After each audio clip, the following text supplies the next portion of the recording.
Hello दोस्तों, स्वागत है आप सभी का आपके अपने यूट्यूब चैनल पर। दोस्तों, आज हमारा हिंदी का जो है 8वां प्रैक्टिस सेट है। इसके पहले हम लोग 7 प्रैक्टिस सेट कर चुके हैं और यदि अभी तक आप लोगों ने उनको नहीं किया है तो एक बार जाके प्ले लिस्ट में चेक करिएगा। सातों प्रैक्टिस सेट आपको मिल जाएंगे, उसको ज़रूर सॉल्व कर लीजिए। यूपी पीईटी के एग्ज़ाम में आपके 15 नंबर यहाँ से फिक्स होने वाले हैं। ठीक है दोस्तों, एक बार उसको ज़रूर देख के जाइएगा आप लोग। चलिए शुरू करते हैं आज का 8वां प्रैक्टिस सेट। 8वें प्रैक्टिस सेट का पहला क्वेश्चन है आपका, देखिए क्या कह रहा है। ये कह रहा है आपसे, गोबर गणेश यह किस समास का उदाहरण है। क्वेश्चन नंबर 7 क्या कह रहा है, पहला क्या कह रहा है, गोबर गणेश यह किस समास का उदाहरण है। ए संबंध तत्पुरुष, बी संप्रदान तत्पुरुष, सी करण तत्पुरुष या फिर डी अधिकरण तत्पुरुष। तो देखिए दोस्तों, गोबर गणेश का जब आप निकालेंगे जो है संधि समास विग्रह करेंगे तो क्या निकल के आएगा, गोबर से निर्मित गणेश। ठीक है, तो बीच में कौन सा कारक चिन्ह आ रहा है आपको दोस्तों पहचानना है। गोबर से निर्मित, ठीक है, से आ रहा है ना, तो कर्ता ने कर्म को करण से, ठीक है, तो से किस में हो जाएगा, सी में हो जाएगा, करण से। ठीक है, तो इसका गोबर गणेश में कौन सा हो जाएगा आपका, करण तत्पुरुष हो जाएगा। संबंध तत्पुरुष का उदाहरण अगर मैं आपको बताऊं दोस्तों, तो देखिए राजपुत्र, ठीक है, राजपुत्र, ठीक है, इसका क्या हो जाएगा, राजपुत्र। जब इसका समास विग्रह करेंगे तो क्या निकल के आएगा, राजा का पुत्र। ठीक है, राजा का पुत्र, बीच में कौन सा का चिन्ह आ जाएगा, तो का की के किस में आते हैं, संबंध में आते हैं। ठीक है, और अगर बात करें दोस्तों संप्रदान के लिए, तो डाक गाड़ी। ठीक है, संप्रदान तत्पुरुष का क्या हो जाएगा आपका, डाक गाड़ी। ठीक है, डाक गाड़ी, डाक के लिए गाड़ी। ठीक है, के लिए जहाँ आ जाता है बीच में, किसका, संप्रदान का हो जाता है ये। अधिकरण की बात करें दोस्तों, तो अधिकरण में आपका हो जाएगा आप बीती। ठीक है, आप बीती, आप अपने पर बीती। ठीक है दोस्तों, यही क्या हो जाता है, बीच में पर आ गया ना, जब आप इसका समास विग्रह करेंगे तो बीच में पर आ जाएगा, तो अधिकरण का जो कारक चिन्ह होता है वो पर होता है। तो आप बीती में कौन सा समास हो जाएगा आपका, अधिकरण तत्पुरुष हो जाएगा। ठीक है दोस्तों, चारों को मैंने डिफाइन कर दिया, आप लोग अपने हिसाब से देख लीजिएगा उसको। चलते हैं क्वेश्चन नंबर 2 की तरफ। क्वेश्चन नंबर 2 आपका कह रहा है, जिस समास में प्रथम पद संख्यावाची तथा अंतिम पद संज्ञा हो वह है। ठीक है, बताइए दोस्तों, कई बार परिभाषा करा चुका हूँ, हर वीडियो में मैं 2 से 3 बार परिभाषा बताता हूँ। तो देखिए द्वंद्व श्वास के बीच में क्या आ जाता है, बीच में और शब्द आ जाता है। ठीक है, इसमें और शब्द आ जाता है, और बी में तत्पुरुष समास में क्या होता है, इसका जो है उत्तर पद प्रधान होता है। वह समास जिसका उत्तर पद प्रधान हो कौन सा समास कहलाता है, तत्पुरुष समास कहलाता है। ठीक है, और द्विगु समास, इसका प्रथम पद क्या होता है, संख्यावाची होता है तथा उत्तर पद क्या होता है, संज्ञा होता है, तो द्विगु समास कहलाता है। तो ये हमारा हो जाएगा ऑप्शन। लेकिन हम लोग इसकी अव्ययी भाव की परिभाषा भी एक बार बता दीजिए आप लोग, क्या होगी भाई, इसका वह समास जिसका प्रथम पद क्या हो, प्रधान हो, वह अव्ययी भाव समास कहलाता है। ठीक है, चलते हैं क्वेश्चन नंबर 3 की तरफ। क्वेश्चन नंबर 3 आपसे पूछ रहा है, अरविंद शब्द का पर्यायवाची शब्द बताइए। अरविंद शब्द का पर्यायवाची शब्द बताइए। तो आप सभी को पता होगा दोस्तों, अरविंद किसका होता है, कल्प वृक्ष का, कि केवड़ा का, या ऑप्शन सी है कमल का, या फिर डी गुलाब का। तो अरविंद दोस्तों जो है ना, वो आपका कमल का पर्यायवाची होता है। ठीक है, कमल के और कौन कौन से पर्यायवाची होते हैं, पंकज होता है, पंकज हो गया आपका, उसके बाद नीरज हो गया, नीरज। ठीक है, नीरज हो गया, और क्या है दोस्तों, एक इम्पोर्टेंट पर्यायवाची मैं आपको बता दूं, सतदल हो गया, सतदल। ठीक है, ये भी किसका है, कमल का है, याद रखिएगा, मोस्ट इम्पोर्टेंट। और एक है सरोरूह। ठीक है, ये सॉरी सॉरी दोस्तों, एक है सरोरूह। ठीक है, सरोरूह, और जलज तो होता है वो आप जानते ही हैं। ठीक है, ये हो गया, और उसके बाद पदम भी होता है, पदम, और एक होता है जलज। ठीक है, इसको ध्यान रखिएगा। चलिए चलते हैं क्वेश्चन नंबर 4 की तरफ। क्वेश्चन नंबर 4 क्या कह रहा है, विरासत का पर्यायवाची है। आपसे विरासत का पर्यायवाची पूछ रहा है दोस्तों। ए ऑप्शन है दे, बी पर्दे, सी दाय, या फिर डी धाय। तो दोस्तों आपको पता नहीं होगा इसका, मैं बता देता हूँ आपको। विरासत का जो होता है वो दाय होता है। ठीक है, इसको ध्यान रखिएगा, क्या होता है, दाय। ऑप्शन नंबर सी हो जाएगा। इसके और भी पर्यायवाची हैं, एक होता है न्यास, न्यास, और होता है धरोहर। ठीक है, धरोहर, ये भी किसके हैं, विरासत के हैं। और क्या दोस्तों, ये हो गया, और थाती भी बोलते हैं उसको दोस्तों, एक बार एक ये भी याद रख लीजिएगा, थाती। ठीक है, बस ऐसे याद रख लीजिए, पूछा नहीं जाएगा, ये इतना इम्पोर्टेंट नहीं है। लेकिन ये जो बताया धरोहर और क्या बोलते हैं, न्यासी, ये अक्सर एग्जाम में आ जाता है क्वेश्चन। क्वेश्चन नंबर 5 आपका पूछ रहा है आपसे, उदात्त का, थोड़ा जूम कर लेते हैं यार। उदात्त का विलोमार्थी शब्द है, ए उद्धत, बी दानशील, सी अनुदात, डी क्षमावान। ये तो बिल्कुल बच्चों वाला क्वेश्चन है दोस्तों, आप लोगों को पता होगा। उदात्त का विलोम क्या होता है? अनुदात्त होता है। इसका ऑप्शन नंबर सी हो जाएगा। क्वेश्चन नंबर 6 आपसे क्या पूछ रहा है, देखिए। दिए गए विकल्पों में से कौन सा विकल्प अपकर्ष का विरुद्धार्थी शब्द दर्शाता है? दिए गए विकल्पों में से कौन सा विकल्प अपकर्ष का विरुद्धार्थी या मतलब विलोम शब्द दर्शाता है? तो दोस्तों अपकर्ष का क्या हो जाएगा? ए चालक, या बी उत्कर्ष, सी ऑप्शन है विस्तार, या फिर डी स्थिर। तो अपकर्ष को सभी को पता है दोस्तों, उत्कर्ष हो जाएगा। ठीक है, क्या हो जाएगा? उत्कर्ष हो जाएगा। समझ में आ रहा है कि नहीं दोस्तों? अगर वीडियो अच्छी लग रही हो तो एक बार लाइक कर दो यार। ठीक है, वीडियो को लाइक कर दो। स्थिर का क्या हो जाएगा? अस्थिर हो जाएगा, आ लग जाएगा आगे। ठीक है, वीडियो एक बार लाइक कर दीजिए आप लोग, सभी लोग जितने भी इस समय लाइव हैं या फिर जो भी इस समय वीडियो देख रहे हैं, एक बार पॉज करके जो है वीडियो को लाइक कर दीजिए। ठीक है, और हो सके तो अपने दोस्तों के साथ भी शेयर कर दीजिएगा। ठीक है, इतना सपोर्ट तो कर दिया करो यार। अगर आप लोगों को टाइम दिया जा रहा है तो उसको आप इतना कर सकते हैं, आपकी एक लाइक तो दे ही सकते हैं। ठीक है, क्वेश्चन नंबर 7 आपका क्या कह रहा है, देखिए। चना का तत्सम रूप है? ए चनक, बी चना, सी चाणक, या फिर डी चनाक। ठीक है, देखिए जो एग्जाम में प्रश्न पूछे जाते हैं दोस्तों ना, वो बिल्कुल इसी तरह के एग्जाम में आपको देखने को मिलेंगे। ठीक है, इसी तरह के प्रश्न पूछता है वो आपसे। तो क्वेश्चन नंबर 7 में अक्सर लोगों का गलत हो जाएगा, क्योंकि बहुत बहुत पास के ऑप्शन है। ठीक है, तो चना का तत्सम रूप क्या हो जाएगा? चणक हो जाएगा। ए ऑप्शन इसका बिल्कुल सही जवाब हो जाएगा। क्वेश्चन नंबर 8 की तरफ चलते हैं। क्वेश्चन नंबर 8 देखिए क्या कह रहा है। आभ्यंतर का तद्भव शब्द है? आभ्यंतर का तद्भव शब्द है ए अंदर, बी भीतर, सी बाहर, या फिर डी गहरा। ठीक है दोस्तों, बताइए अभ्यंतर का तत्सम शब्द क्या हो जाएगा? सोच लिया होगा आप लोगों ने। ठीक है, तो इसका जो ऑप्शन सही हो जाएगा वो क्या हो जाएगा? भीतर। अभ्यंतर का मतलब तद्भव क्या हो जाएगा? भीतर हो जाएगा दोस्तों। क्या हो जाएगा? भीतर। गहरा का क्या हो जाएगा दोस्तों? बताइए। गंभीर हो जाएगा। गंभीर। देखिए अगर ये आपसे एग्जाम में पूछ लिया ना तो सबका गलत हो जाएगा ये। ठीक है, गंभीर होगा, इसको ध्यान रखिएगा। फिर से लिख दूं अगर कहें तो आप लोग। ठीक है, गंभीर हो जाएगा। गहरा, गंभीर मतलब गहरा। ठीक है, इसको ध्यान रखिएगा बहुत। अगर एग्जाम में आ गया तो ऑप्शन दे दिए तो आप लोग तुरंत गच्चा खा जाएंगे इसमें। ठीक है, और बाहर का क्या हो जाएगा? बहिर हो जाएगा तत्सम। ठीक है, बाहर का बहिर, बहिर। ठीक है, बाहर का बहिर हो जाएगा। ठीक है, चलिए चलते हैं क्वेश्चन नंबर 9 की तरफ। क्वेश्चन नंबर 9 आपसे क्या कह रहा है, देखिए। अनुवीक्षा का संधि विच्छेद है? बताइए क्या होगा? अनुवीक्षा का संधि विच्छेद है? ए अण प्लस वीक्षा, बी अन प्लस वीक्षा, सी अनु प्लस ईक्षा, या फिर डी अनु प्लस ईक्षा। 3 सेकंड का समय है, आप लोग देख लीजिए एक बार, इसका संधि विच्छेद करिए। ठीक है, उसके बाद इसको तोड़ने की कोशिश करिए, और ये भी बताइएगा कि इसमें कौन सी संधि है। ठीक है, चलिए बताइए। ठीक है दोस्तों, आप लोगों ने तोड़ लिया होगा इसको, तो मैं बता दूं इसमें क्या हो जाएगा? अनु प्लस ईक्षा, उ प्लस ई मिलकर क्या हो जाएगा? ठीक है, वाह बन जाएगा। ठीक है, इसको ध्यान रखिएगा। और इसकी इसमें शॉर्ट ट्रिक आपको बता देता हूँ। अगर आप लोग देखिए एग्जाम में ये, तो अगर नियम तो पढ़े हैं, अगर नियम से आ रहा है तो बहुत अच्छी बात है दोस्तों। ठीक है, और अगर नियम से नहीं आ रहा है आपको, तो आप लोग ये ध्यान रखिएगा, या हाँ, वाह, रा, ठीक है, और ला, इनके पहले कोई भी आगे आधा अक्षर दिखे दोस्तों। ठीक है, हाँ, तो क्या करेंगे आप उसमें यण संधि, यण स्वर संधि क्या करेंगे? टिक कर देंगे। ठीक है, या वा रा ला के आगे अगर कोई भी आधा अक्षर दिखता है तो उसमें क्या होती है? यण संधि हो जाती है। ठीक है, इसमें कौन सी संधि है? यण संधि है। इसको ध्यान रखिएगा अगर आपको एग्जाम में बन रहा है।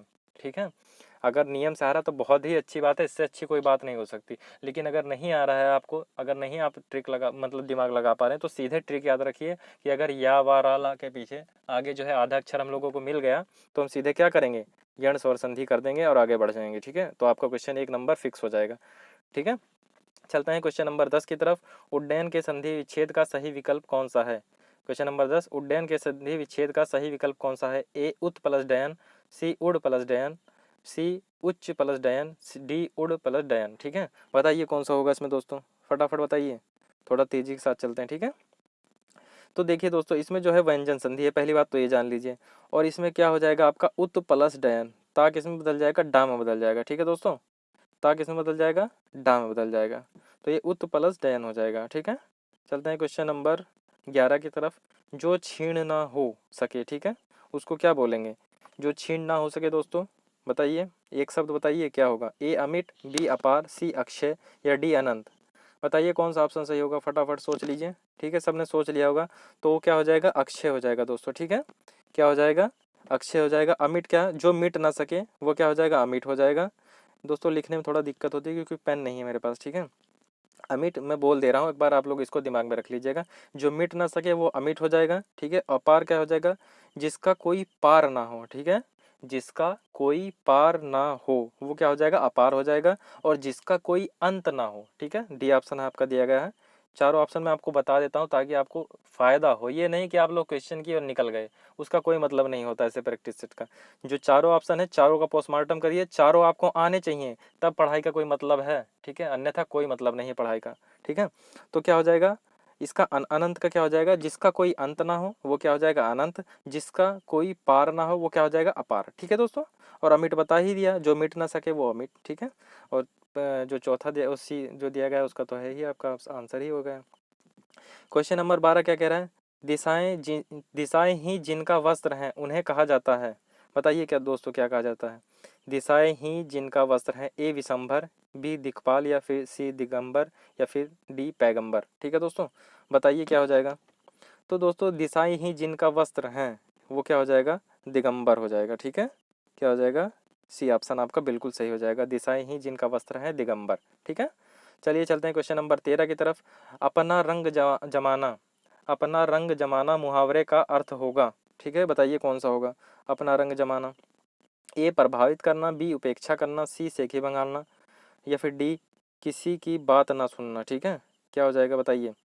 तो देखिए दोस्तों, अपना रंग जमाना मतलब कि आप किसी के ऊपर अपना रंग जमा रहे हैं, मतलब क्या अपना उसको प्रभावित कर रहे हैं, यही तो हो गया। इसका जो ऑप्शन हो जाएगा वो ए बिल्कुल सही हो जाएगा। सेखी भगाड़ना मतलब डींगे हाँकना, ठीक है, यही होता है। चलिए चलते हैं क्वेश्चन नंबर 14 की तरफ। क्वेश्चन नंबर 14 क्या कह रहा है? देखिए, बालू से तेल निकालना, दिए गए विकल्पों में मुहावरे के सही अर्थ का चयन करें। बालू से तेल निकालना, दिए गए विकल्पों में से मुहावरे के सही अर्थ का चयन करें। ए बालों से तेल निकालना, बी असंभव को संभव करना, सी मूर्खतापूर्ण कार्य करना, और डी जमीन से कच्चा तेल निकालना। बताइए कौन सा होगा ऑप्शन आपका? 3 सेकंड का समय है आप लोगों के पास, देख लीजिए आप लोग, ठीक है। तो दोस्तों सोच लिए, पढ़ लो अच्छे से यार। अगर वीडियो को अभी तक आप लोगों ने लाइक नहीं किया, एक बार लाइक करके अपने दोस्तों के साथ शेयर कर दिया करो यार, जितने ग्रुप में जुड़े हो, ठीक है। इतना तो कर सकते हैं आप लोग ना, ठीक है। तो एक बार लाइक करके शेयर कर दो जल्दी से, फटाफट पॉज करिए वीडियो को, जाइए लाइक कर दीजिए, कर दो भैया, कर दो बाबू, कर दीजिए। चलिए ठीक है, अच्छा मत करिए। चलते हैं क्वेश्चन नंबर 15 की तरफ। क्वेश्चन नंबर 15 क्या कह रहा है दोस्तों आपसे? ओ सॉरी, इसका आंसर मैंने बताया नहीं आपको। तो इसका जो ऑप्शन हो जाएगा वो क्या हो जाएगा दोस्तों? 1 मिनट पढ़ लेता हूँ, क्या था क्वेश्चन? बालू से तेल निकालना, ठीक है। तो बालू से तेल निकालना मतलब क्या हो जाएगा? असंभव को संभव करना। भाई बालू से कभी तेल निकलता है क्या? नहीं निकलता है। तो ठीक है, इसमें क्या हो जाएगा? बी ऑप्शन बिल्कुल सही हो जाएगा आपका। तो चलिए कल चलते हैं क्वेश्चन नंबर 15 की तरफ। क्या कह रहा है? निम्नलिखित वाक्यों में से अशुद्ध वाक्य का चयन कीजिए। निम्नलिखित वाक्यों में से अशुद्ध वाक्य का चयन कीजिए। ए मैंने आपके लिए शहर के अच्छी होटल में से खाना मंगवाया है।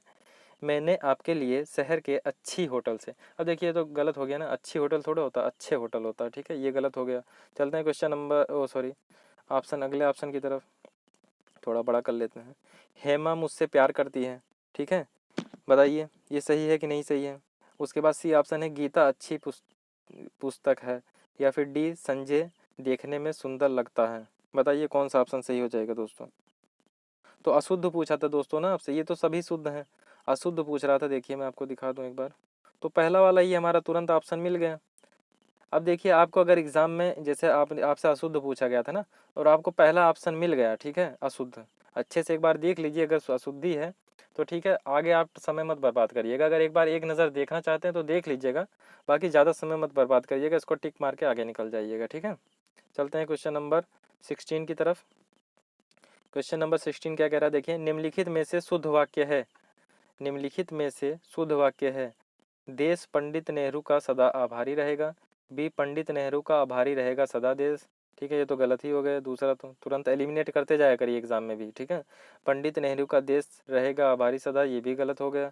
और देश सदा आभारी रहेगा पंडित नेहरू का, ऐसे थोड़ा लिखा जाता है, देश सदा नेहरू पंडित नेहरू का सदा आभारी रहेगा, ठीक है, ये सही हो जाएगा। 16 का क्या हो जाएगा आपका? ए बिल्कुल सही हो जाएगा, ये शुद्ध वाक्य है, ठीक है। इसी तरीके से अगर जैसे नहीं आ रहा तो थोड़ा एलिमिनेट करके लगाया करिए क्वेश्चन को, ठीक है।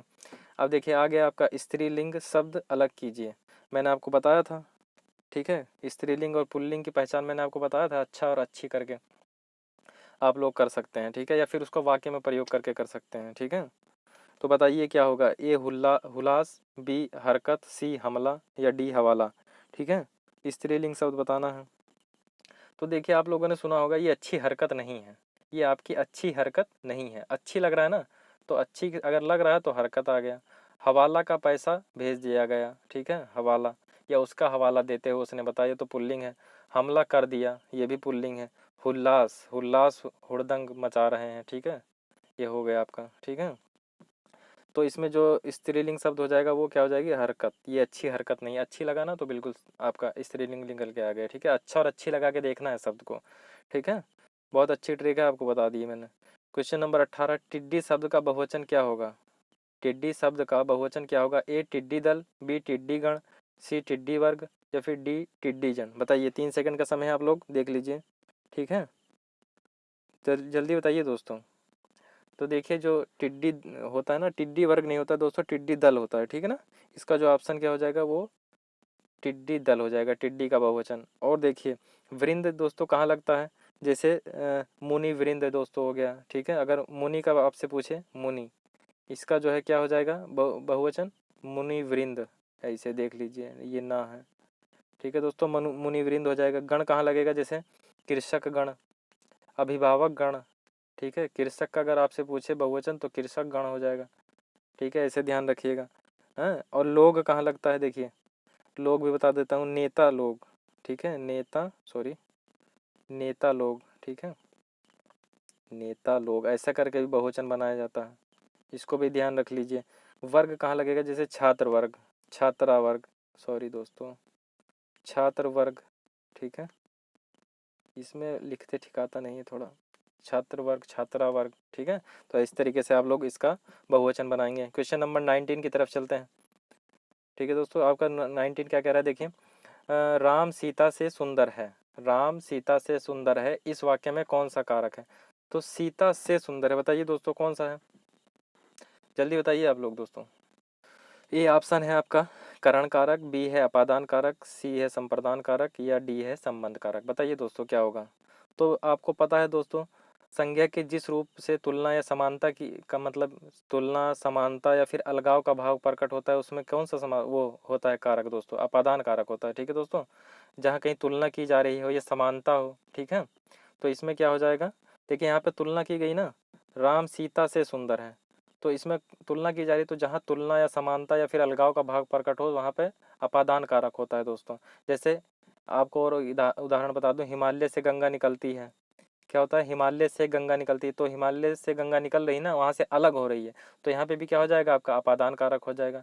वह घर से बाहर आया, तो मतलब घर से निकल के बाहर आ गया, तो घर से अलग हो गया, तो इसमें भी क्या हो जाएगा दोस्तों आपका अपादान कारक हो जाएगा। कारण बता ही दिया अभी पीछे वाले क्वेश्चन में बताया है, संबंध भी बता चुका हूँ, काकी के संप्रदान के लिए करण से। ठीक है, चलते हैं क्वेश्चन नंबर 20 की तरफ। एक की वर्तनी शुद्ध है, ए उन्नयन, ठीक है, उन्नयन, बी उन्नयन या सी उन्नयन या फिर डी उन्नयन, उन्नयन। ठीक है, बताइए कौन सा सही हो जाएगा आपका।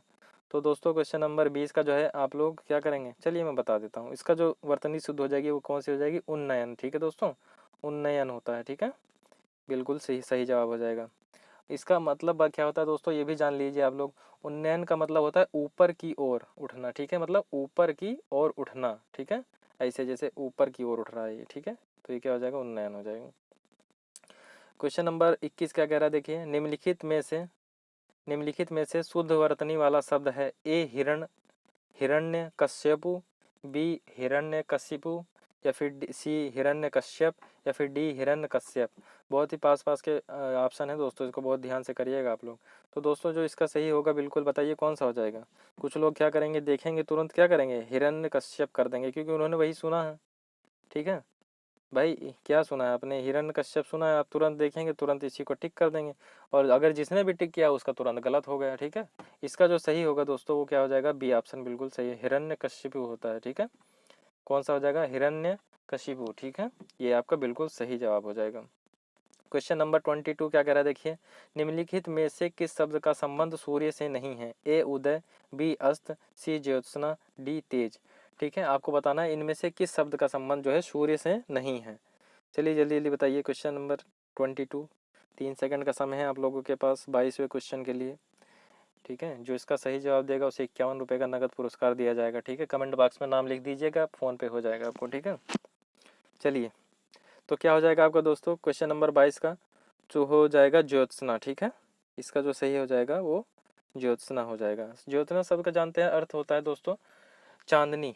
ठीक है, ज्योत्सना मतलब चांदनी। इसका जो है सूर्य से संबंध नहीं होता, इसका संबंध होता है दोस्तों चंद्रमा से। ठीक है, और बाकी तेज का उदय होता है, सूर्य अस्त भी होता है, इसमें तेज भी होता है। ठीक है, तो इन सब का संबंध सूर्य से है।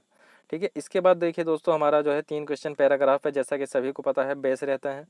और पैराग्राफ को अगर आप लोग नए हैं तो मैं आप लोगों को एक बार फिर से बता देता हूँ पैराग्राफ को कैसे सॉल्व करना है एग्जाम में। पहले आपको पैराग्राफ पढ़ना नहीं है, पहली बात तो आपको सब टीचर बताएंगे कि एक बार पैराग्राफ पढ़ लेना, लेकिन मैं आपको उल्टा बता रहा हूँ। ठीक है, जिस हिसाब से मैं हल करता हूँ वैसे आप भी हल करिएगा, आपका फ़ायदा होगा। 2 से 3 मिनट जो क्वेश्चन आप जो है पैराग्राफ पढ़ने में बर्बाद करेंगे, क्योंकि इतनी जल्दी आप लोग पैराग्राफ याद नहीं कर पाओगे ना कि कहाँ क्या लिखा हुआ है। तो उससे अच्छा है कि हम लोग को सीधे कहाँ जाना है, सीधे हम लोग क्वेश्चन पर चलेंगे। ठीक है, उसके बाद क्वेश्चन को पढ़ेंगे, उसके बाद क्वेश्चन पढ़ने के बाद आपसे जो है आप आंसर करेंगे। अब देखिए इसमें क्वेश्चन नंबर 23 क्या कह रहा है, उस शब्द युग्म को पहचानिए जो शेष से भिन्न है। ठीक है, जो शेष से भिन्न है। ये न्याय अन्याय है। ठीक है, मतलब देखिए दोस्तों क्या हो रहा है, आपको कुछ समझ में आया? आपने पहला ऑप्शन पढ़ा तो आपके दिमाग में तुरंत ट्रिक करना चाहिए कि क्या हो रहा है यहाँ पे, उचित अनुचित हो रहा है, सत्य असत्य हो रहा है, मतलब क्या विलोम शब्द चल रहे हैं। ठीक है, शब्द विलोम चल रहा है। ठीक है, तो न्याय का तो अन्याय होगा, ये भी सही है, उचित का अनुचित होगा, ये भी सही है, सत्य असत्य होगा, ये भी सही है। और चोरी डकैती, ठीक है, चोरी और डकैती तो दोनों लगभग एक ही चीज़ है ना दोस्तों, ये विलोम थोड़ा है। ठीक है, तो इसका जो ऑप्शन जो असंगत हो जाएगा, यह भिन्न है, जो वो क्या हो जाएगा, चोरी डकैती हो जाएगा। ठीक है, अब देखिए पैराग्राफ पढ़ने की कहीं जरूरत भी नहीं पड़ी पहले क्वेश्चन में।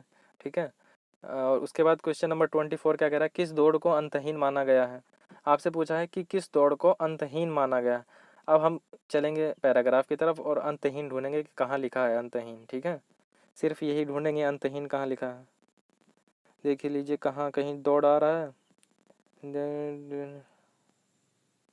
आपको दौड़ ढूंढना है दोस्तों, कहीं दिख रही है दौड़। आदमी धन के पीछे अंधाधुंध दौड़ रहा है। ठीक है, अंधाधुंध दौड़ रहा है। क्या पूछा है आपसे, अंतहीन माना गया है, अंतहीन पूछा है ना, तो अभी और ढूंढना पड़ेगा। अंतहीन देखिए कहीं दिख रहा है क्या? अनुचित अनुचित हो गया, अन्याय न्याय हो गया, संतान हो गया, कहाँ गया अनुचित।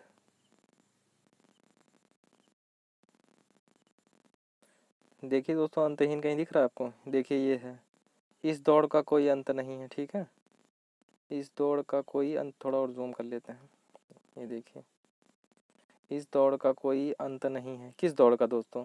ठीक है, धन जोड़ने की। आज आदमी धन के पीछे अंधाधुंध दौड़ रहा है। ठीक है, तो धन जोड़ने का क्या है, कोई अंत नहीं है। ठीक है, इसको देख लीजिए आप लोग, इस दौड़ का कोई अंत नहीं है, तो किसका, धन जोड़ने का। ठीक है, चलते हैं क्वेश्चन नंबर 24 पे। तो क्या हो जाएगा दोस्तों, किस दौड़ को अंतहीन माना गया है। तो ए है अपने बुराई को भुला देने की, बी है आगे बढ़ने की, सी है वास्तविक लक्ष्य पाने की, या फिर डी किसी भी प्रकार धन जोड़ने की। यही हमारा आंसर है। अंतहीन दौड़ कौन सी थी, धन जोड़ने की थी। ठीक है दोस्तों, क्वेश्चन नंबर 25 का कह रहा है, धन उपार्जन में संधि करने पर शब्द बनेगा। धन उपार्जन में संधि करने पर कौन सा शब्द बनेगा दोस्तों, बताइए बताइए आप लोग। इसको उत्तर आप लोग क्वेश्चन नंबर 25 का कमेंट बॉक्स में देंगे और अपना नाम जरूर लिखेंगे। जितने लोग आप लोग लाइव आते हैं एक बार अपना नाम लिख के जाया करिए दोस्तों। ठीक है, ताकि मुझे पता चल सके कि कौन कौन लोग लगातार पढ़ रहे हैं। ठीक है, तो दोस्तों ये थे आज के हमारे 25 क्वेश्चन। ठीक है, और मैंने आपके पैराग्राफ जो यूपी पीटी में पूछा जाएगा 10 नंबर का जुगाड़ कर लिया है। अच्छे अच्छे पैराग्राफ जो है सब स्कैन करके रख लिए हैं, कल से आपकी क्लास पड़ जाएगी पैराग्राफ वाली। ठीक है, प्रैक्टिस आपको अच्छे से करनी है, जितनी आप हिंदी की प्रैक्टिस कर पाएंगे। 15 नंबर आना है आपका हिंदी में। ठीक है, एक भी नंबर आपको कसम खा के जाना है कि गलत नहीं होगा हमारा, बहुत ही सावधानी पूर्वक करेंगे, यही आपकी मेरिट को हाई लेके जाएंगे दोस्तों, हिंदी के 15 नंबर। ठीक है, तो दोस्तों आज की वीडियो को यहीं तक रखते हैं। अगर वीडियो अच्छी लगी हो तो प्लीज़ लाइक कर देना, अपने दोस्तों के साथ शेयर कर देना, जितने ग्रुप हैं एक बार दौड़ा देना सभी ग्रुप में दोस्तों, प्लीज़ आपसे हाथ जोड़ के रिक्वेस्ट है। चलिए दोस्तों आज की वीडियो को यहीं तक रखते हैं। जय हिंद जय भारत, अपना ध्यान रखिएगा।